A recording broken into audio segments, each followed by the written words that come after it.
Senador Lazier Martins, para que faça suas perguntas.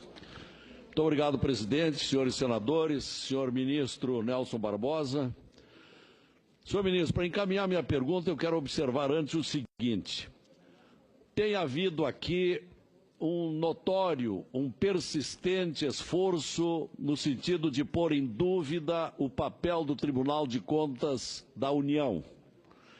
Inclusive com ataques de que teria conluio do tribunal com a comissão especial, etc.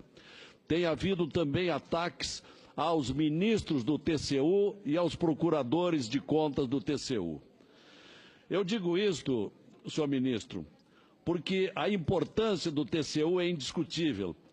Hoje aqui, Vossa Senhoria falou em parecer da Procuradoria da Fazenda, em Portaria do Tesouro, em decisão do Banco Central, órgãos que são subordinados ao governo.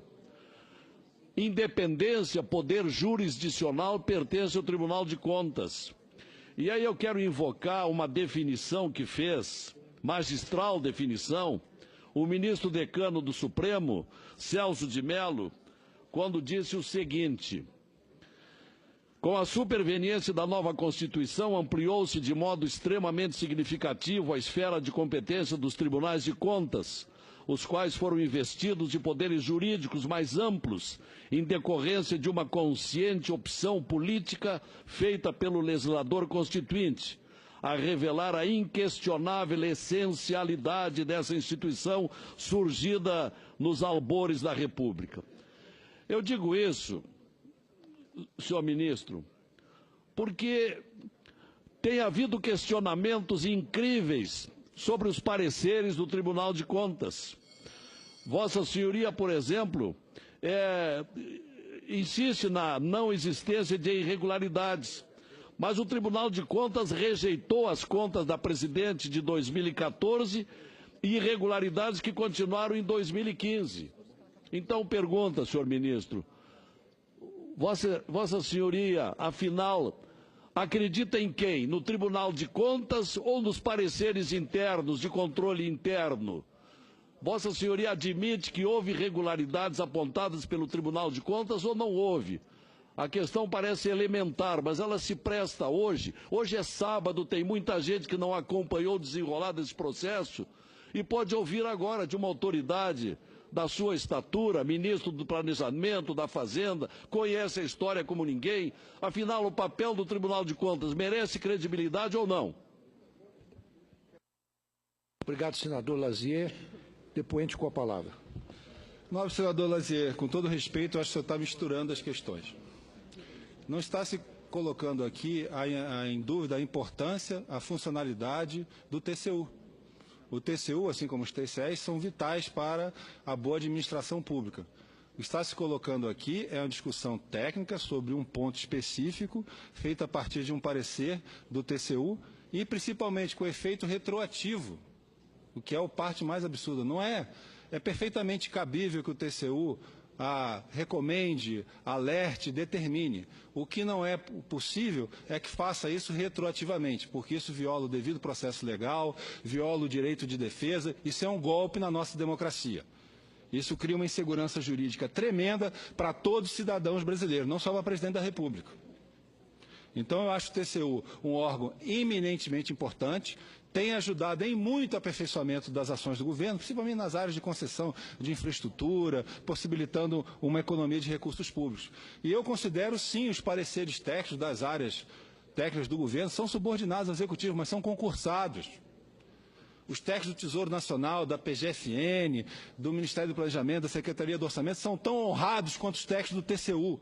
A opinião deles também tem que ser levada em consideração. Foram, nas audiências da Comissão Especial do Impeachment, vários técnicos da Secretaria de Orçamento, do Banco Central, foram lá e prestaram seus depoimentos sem nenhuma orientação por parte do governo. Prestaram seus depoimentos com pessoas físicas, da sua experiência. Então eu repudio essa ideia de que eles prestaram depoimento porque estavam subordinados à presidência. E eu ofereço uma prova de que isso não é o caso. Na nota do Tesouro Nacional, nota 10 de 2016, de 30 de maio de 2016, depois do afastamento da Presidente da República, os técnicos do Tesouro Nacional sob subordinados ao vice-presidente em exercício. São claros em atestar que não se trata de operação de crédito.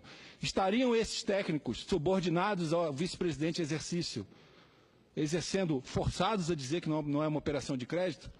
Os técnicos do Tesouro merecem respeito. Os técnicos da SOF merecem respeito. Funcionários públicos de anos e décadas de carreira merecem respeito, senador.